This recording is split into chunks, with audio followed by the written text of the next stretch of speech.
ahead as ESPN NBA front office insider Bobby Marks joins us now.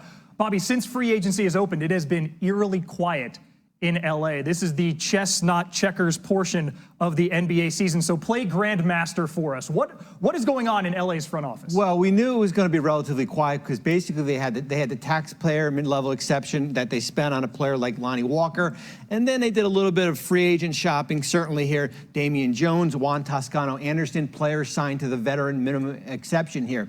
Now the big question is, how does this roster take that next step? And I think it starts certainly with, what's the future of Russell Westbrook?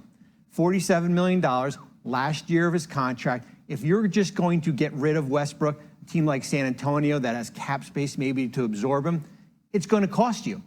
First-round picks. The wild card, what Laker fans would love, is Kyrie Irving. But Brooklyn's not doing an Irving for Westbrook swap.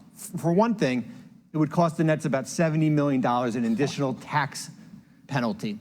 And the second thing is, younger, all-star, fits better here.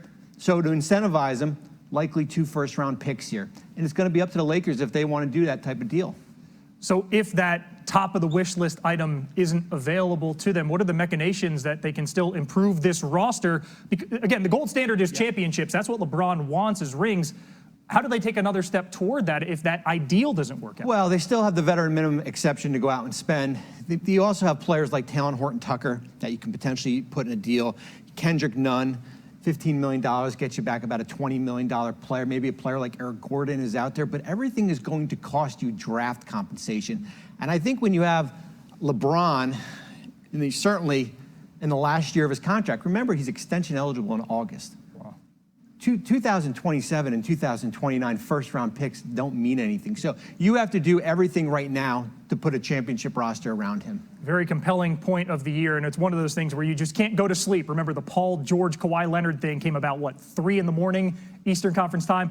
Bobby, we thank you for always being on the... There's still a lot of conversations going on between Brooklyn, teams around the league. You know, 2 of the teams that Kevin Durant would like to play with, the Phoenix Suns, the Miami Heat. You know, they've both been in pretty consistent contact with Brooklyn, I'm told. But I think both teams individually may not have enough to do a deal with Brooklyn without being able to go out and move some pieces around in 3-player, 4-player trades. And I think for Brooklyn, and I think they're even more determined after they see the Rudy Gobert trade, the DeJounte Murray trade, the number of picks and assets moving, 5 first-round picks essentially for Rudy Gobert.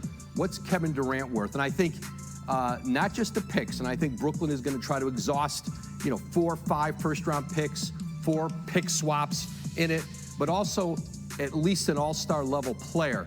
And certainly that you look it out and who's available, how they get those deals done. They're going to be they're generally going to be complex deals. They're going to take time putting together.